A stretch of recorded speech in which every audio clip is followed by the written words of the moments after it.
Good morning, good afternoon, good evening, and welcome to our third podcast in OGCI's Talking Transition series. I'm Susan Kish, and I'll be your host for the next 30 minutes. This podcast series looks at how the Oil and Gas Climate Initiative, or OGCI, works. What does the energy transition actually mean? What are the hard questions? What are the messy issues? And what are the challenges and opportunities that this transition brings? We're going to frame the conversation around what, around why, around who, both for us and for our guests, and most importantly, around how. We do appreciate your time as listeners and are going to work to keep the conversation short and clear. So let's start with the what. For the first time, OGCI has published position papers focusing on policy mechanisms, regulations to support climate impact in areas like methane emissions, carbon value, natural climate solutions, and CCUS. These papers follow the publication last fall of a set of advocacy principles, which were published in turn to ensure that OGCI's engagement with policymakers is transparent, robust, and action-led. Now turning to the why. Since OGCI was founded in 2014, its mission has been to take practical action on climate change, explicitly not to be an advocacy or a lobbying organization. However, as we started to identify where we can make real impact, we recognized yet again that well-designed policies and regulations are essential. This year is critical as we prepare for the COP26 climate conference in Glasgow, and as countries revisit their NDCs, or their nationally defined contributions, and as both state and not state actors, such as cities, investors, companies, prepare their commitments and their actions. Who are we? Well, OGCI stands for the Oil and Gas Climate Initiative, composed of 12 of the world's largest oil and gas companies around the world, who together account for almost 30% of global oil and gas production. At OGCI, they work together to help achieve net zero emissions. And who are our guests? Kevin Massey of Equinor and Paul Jefferiss of BP. Paul has led the development of the position papers, and in his day job is the head of policy at BP and has been active on OGCI's executive committee since we were founded. Kevin was also instrumental in drafting our advocacy principles and led the drafting of one of the specific papers. He is the manager of corporate sustainability at Equinor, and he joined our executive committee in 2020. And now, let's talk about the how. So Paul and Kevin, welcome, and thank you both for joining us today. Thank you. Thank you. Paul, I'm going to start with you and start with the basics. Why is it that OGCI decided to develop and publish these positions, and why now? Why publish them early in 2021? Publishing these positions is not an indication that we're changing the mission or anything of OGCI.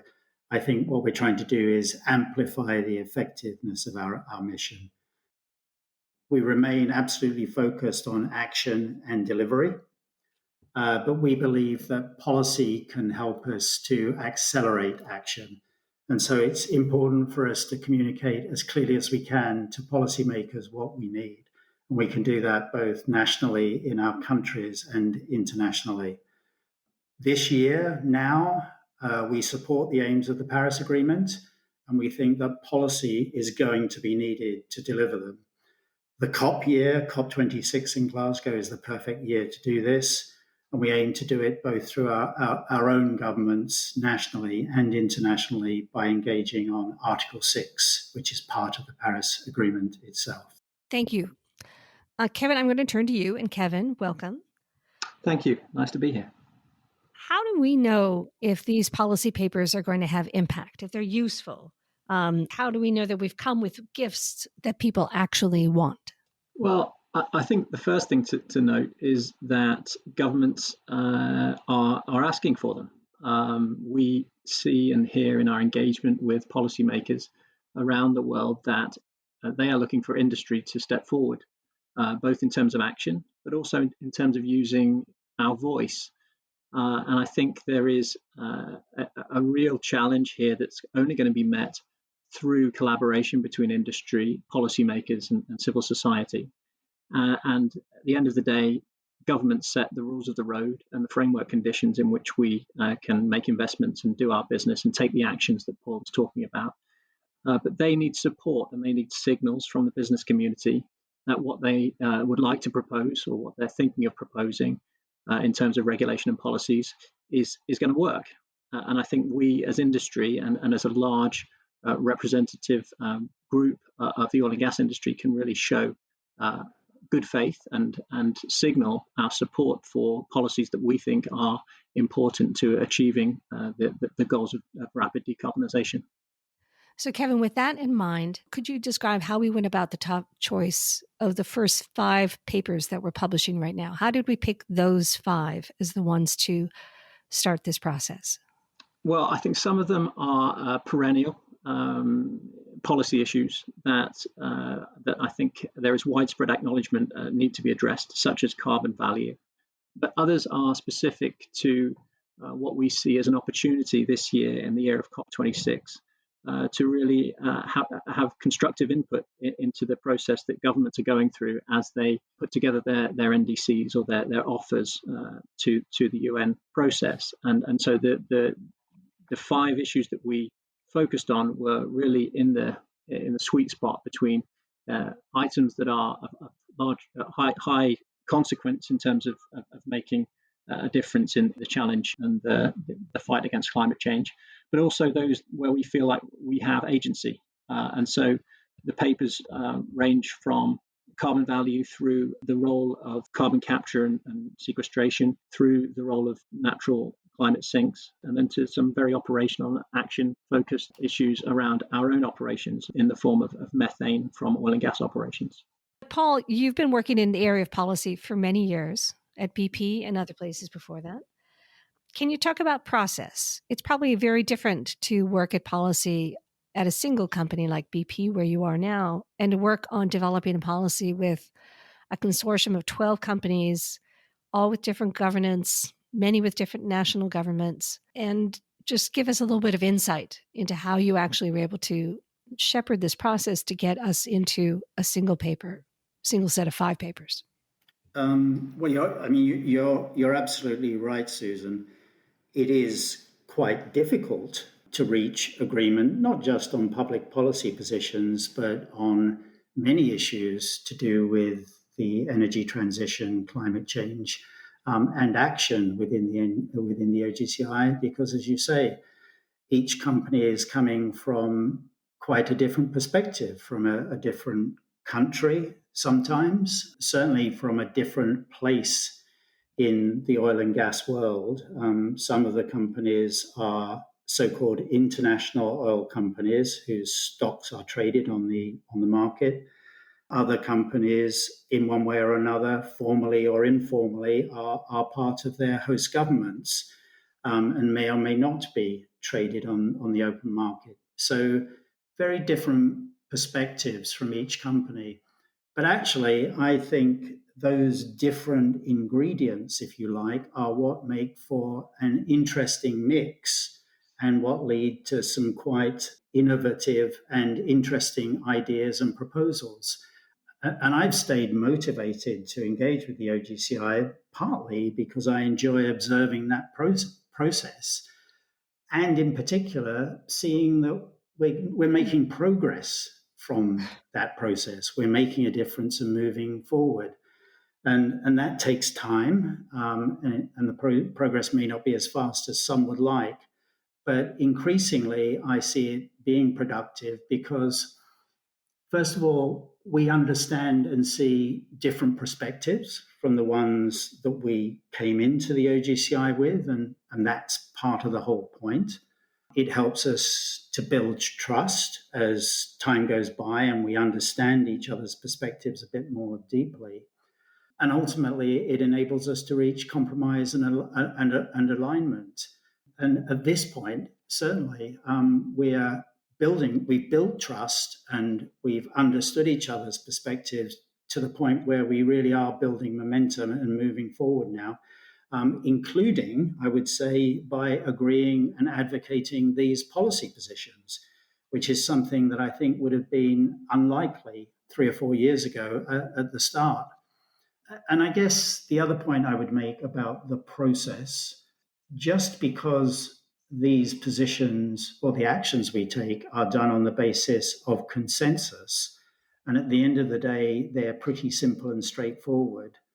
I think that is the beauty of them, because it means that, first of all, they're relatively straightforward to understand. I don't think what we're proposing is rocket science. It's pretty straightforward. And I think there is real power in consensus, in the sense that policymakers can be confident that they're hearing not just from one company, they're hearing from at least 12 companies. And while I wouldn't by any means claim to represent the oil and gas sector as a whole, because we don't, in our own right, as you pointed out at the start, we account for around 30% of oil and gas production globally. So policymakers can be pretty confident, both at a national and an international level, that they can move forward on the basis of support from 30% of the oil and gas industry if they choose to follow some of our recommendations. And I think that's pretty powerful. Kevin, what were your observations about the process as you led one of these? And specifically, Paul mentioned about some of the surprises, things that were innovative, things that you hadn't anticipated. Can you share some of those? Yeah, I think, this was a process of exchange, and it was a process of, in some cases, a journey of alignment. And for me personally, I got the opportunity to see issues from a wide range of perspectives. And as Paul said, the companies are coming to these issues from very different geographies, from different strategic positions. And I think one of the main strengths of OGCI is it's a portal for the industry to kind of see into the challenges and the perspectives from different companies. And I specifically worked on the carbon value paper, which is an issue that at the highest level, I think is universally acknowledged as one that needs to be addressed. That carbon dioxide is something that needs to be addressed by humanity, by governments. Governments have a role in setting policies and regulations that limit carbon dioxide. But then once you start to go beyond the high level principles, you see that the ways in which that challenge is interpreted in different parts of the world and by different companies, it can lead to very different outcomes. I think it was a real exercise in diplomacy. I think trying to align 12 companies around a common set of principles on carbon valuation. But I think it also strengthened the industry sense of identity as well, because what we have now is a common set of principles that we can go out with and speak with one voice to government on. And so it wasn't plain sailing, and there were late night discussions and long theoretical and practical and technical discussions. But I think we ended up in a good place, and we also ended up in a place where we understand a bit more about each other and about how there are different ways into and out of some of these very difficult policy dilemmas. Susan, if I could just expand a little bit, I think for me the biggest single value of the OGCI overall, and this is true whether you're talking about actions or policy advocacy, is that the whole is manifestly greater than the sum of the parts. And what I mean by that is that by interacting together and being transparent with each other about what we are prepared to do, what we're not prepared to do, what we're thinking of doing, learning from what others are doing, it really gives all the companies, and this is true at whatever stage of the transition they're at, I think it gives every single company greater confidence to move forward, because there's nothing worse than companies sort of operating in isolation completely of each other when it comes to understanding a problem or a challenge as global as climate change. And as soon as we have sort of increased, deeper understanding of what each of us is doing, it allows all of us, I think, to move forward further and faster than we would otherwise have done. That's really well put, Paul. Thank you. As we think about going forward, one of the things that struck me was just this choice of the term carbon value, because I have to confess, usually when I read about this, it's around carbon price. Kevin or Paul, could you just use that as a perhaps an illustration of the benefit of having multiple perspectives, or at least give us some context on why the focus here is on carbon value? Well, I must confess that when I first came to this discussion, I also had the kind of framework that you mentioned, Susan, which is, carbon pricing is what we're talking about here. And I think this is an example of learning through sharing perspectives. There are, I think, legitimate arguments in favor of seeing carbon dioxide as an externality that the market needs to solve for. But I think that there are also ways of seeing carbon emissions as something that needs to be solved, but also an opportunity to create a new kind of carbon economy. And I think a good example in this respect is carbon capture and sequestration, which is a technology that many of our companies are working on. And there is a I think a good argument that if you ascribe a value to carbon, and you can find uses for that carbon, whether it's through storage or through other uses, recycling carbon and transforming it into usable products, then the carbon itself can be seen as having a value and not just as something that needs to be priced away. And so there were, I think, legitimate perspectives in our discussions that said, yes, well, we do recognize that market mechanisms such as carbon taxes or emissions trading programs, the kinds of things that we see in Europe now, that they are legitimate ways to think about this challenge. But there are also other ways, non-market based or implicit valuation approaches, which can also lead to a reduction in carbon dioxide emitted to the air, but that might see a different end use or a different destination for that carbon. And so I think there are a spectrum of views here, and the end point can be the same, even if the language or the framing of the challenge is different. And so I think that was something that I certainly learned from this process, and something that really then informed the way that we presented the advocacy position. And Kevin, you make the journey sound almost as important as the end result. Paul, can we talk about methane? Methane is making a lot of headlines around the world.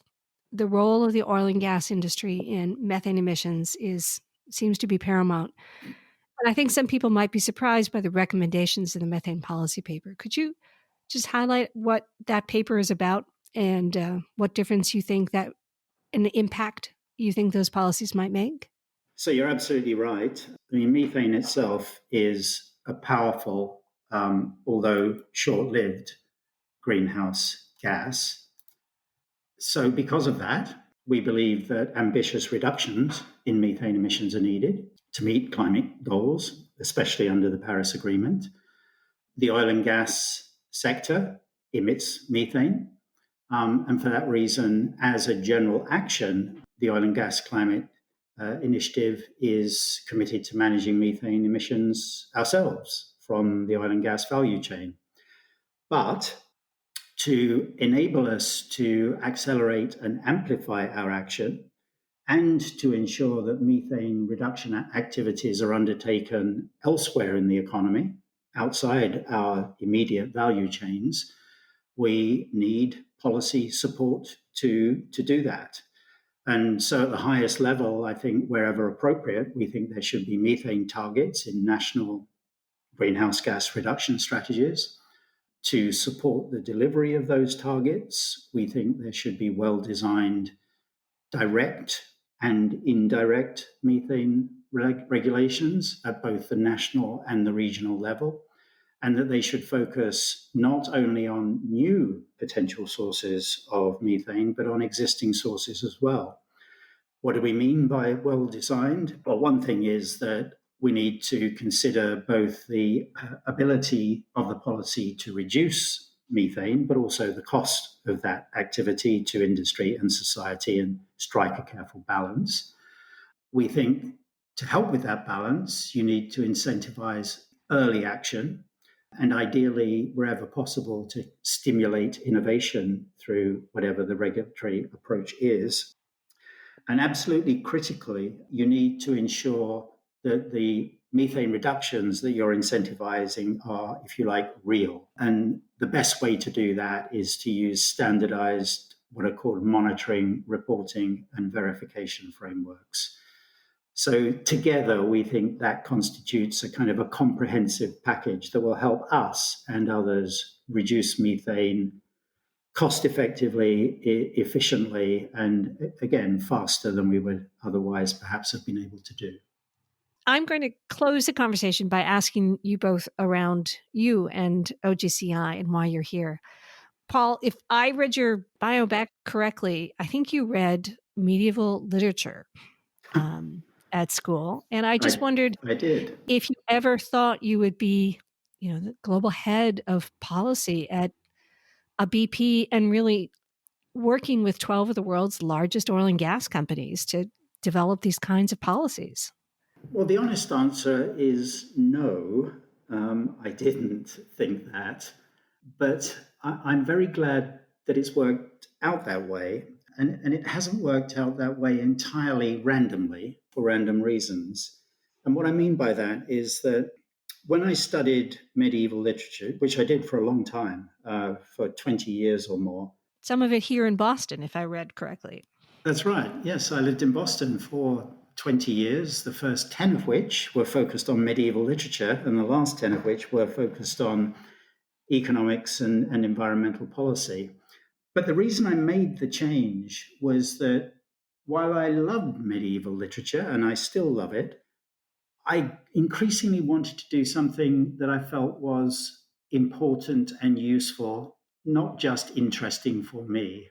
And that drew me to environmental policy, public policy generally, economics, because it's a driver of policy, and especially climate change and low carbon and sustainable energy. And I shifted into that field because, for me, it is a passionate, not just interest, but sort of driving force in my life to make improvements in that. And if there is a group of companies that have the power to do that, both in their own activities, in their ability to lead others in the sector, in the ability to encourage governments to set the right policy frameworks to help them do it, then it is the member companies of the OGCI.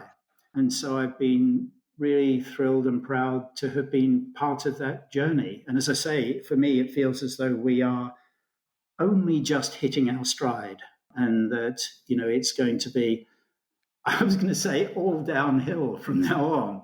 What I mean by that is that it's going to be, if you like, less of an uphill struggle and more of a coasting. Because I think, as I say, we built trust, reached alignment around a critical set of issues, and really poised to make progress on them. Thank you. Kevin, you've also, actually, I saw you also read literature when you were at school. But I'm going to ask about your joining OGCI.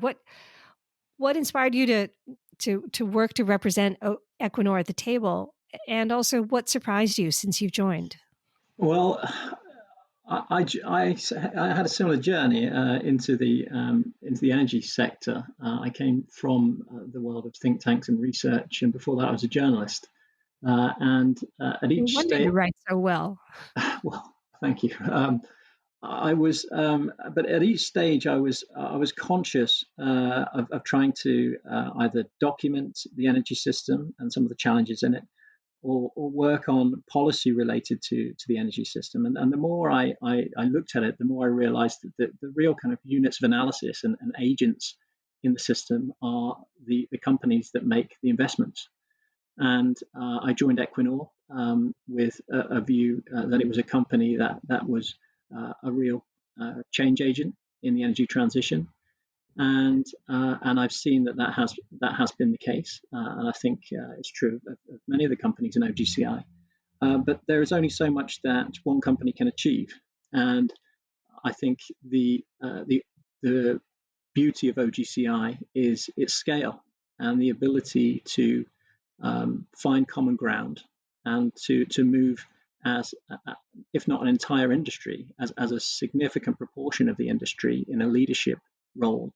And then to bring the rest of the industry along with us, because as a company, Equinor can really not change the world by itself, but as 12 companies with the ability to really set a standard and set direction for the industry, OGCI can. And that is really what inspired me to take this role as representative of Equinor in the OGCI Executive Committee. What has surprised me? I think the spirit of cooperation and the good faith that exists among 12 companies with such a diverse set of corporate structures and interests and stakeholders, there really is a willingness to show up and to find the common ground that will allow us to move forward. And that may be an indication of my kind of low levels of low expectations, but I can say that I've been constantly surprised by the collaborative instincts and the real intention to make a positive difference among the companies. And as Paul said, I think we're moving in the right direction, not just among ourselves, but I think we're bringing along the industry, and hopefully we're also signaling through these advocacy papers that we are constructive counterparties with governments and society. Thank you. And thank you both. Thank you, Paul. Thank you, Kevin, for joining us today as we looked at some of the key policy questions that arise as we work to address the climate crisis. For our listeners, we ask you to visit our website, oilandgasclimateinitiative.com, to read these papers, which have been published. Please also follow both OGCI and especially OGCI Climate Investments, our billion-plus fund that invests in technologies and projects to accelerate decarbonization. Follow us on LinkedIn and on Twitter at OGCI News. And thank you again. Thank you for joining us today. Stay safe, and good morning, good afternoon, and good evening.